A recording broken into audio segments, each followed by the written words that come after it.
আপনার আদরের শিশুটি খেলতে খেলতে হঠাৎ উঁচু স্থান থেকে পড়ে গেছে, আর এমন মুহূর্তে আতঙ্কিত না হয়ে আপনার প্রথম কাজ কি হওয়া উচিত?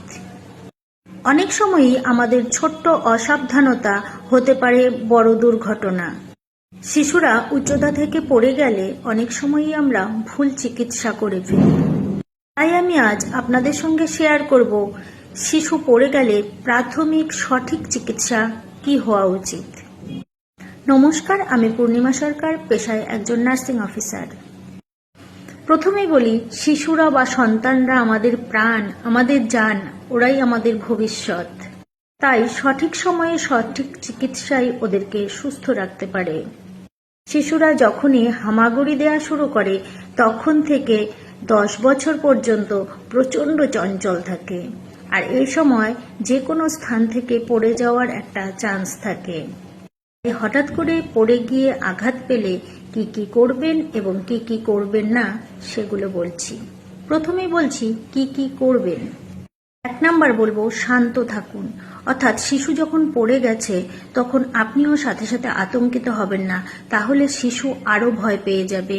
সে শারীরিক ব্যথা তো রয়েছে, সঙ্গে মানসিকভাবেও দুর্বল হয়ে যাবে।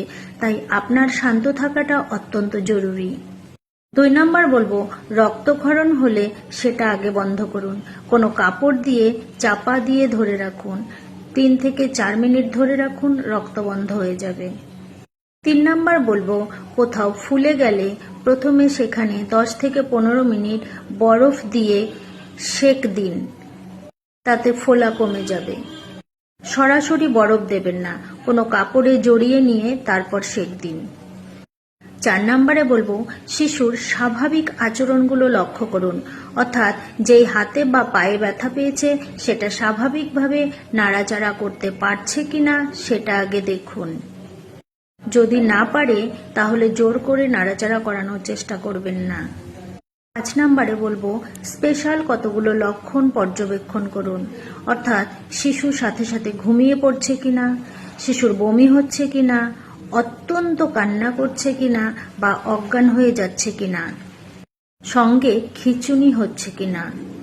যদি এসব কিছু না থাকে তাহলে 24 ঘন্টা শিশুকে পর্যবেক্ষণে রাখুন। এবার বলছি কি কি করবেন না। প্রথমেই বলবো, শিশুকে সাথে সাথে ঘুম পাড়াবেন না। ঘণ্টাখানেক জাগিয়ে রাখুন, তারপর ঘুম পাড়ান। পরে ঘুমোলে শারীরিক ও মানসিক আঘাত থেকে সেরে উঠবে। 2 নাম্বারে বলবো, শিশু যদি বমি করে তাহলে সাথে সাথে কিছু খাওয়াবেন না। 3 নাম্বার বলবো, যেই স্থানে ব্যথা পেয়েছে সেই স্থানটি অর্থাৎ হাতে বা পায়ের সেই জায়গাটি ইমমবিলাইজ রাখুন, অর্থাৎ নাড়াচাড়া করাবেন না।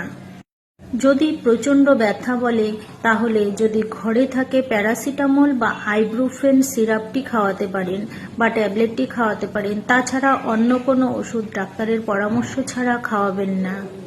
যদি কোনো জায়গায় প্রচণ্ড ফুলে গিয়ে প্রচণ্ড ব্যথা হয়, লালচে হয়ে যায়, তাহলে সেখানে একটা এক্স-রে করিয়ে নিয়ে ডক্টরকে দেখিয়ে নিন।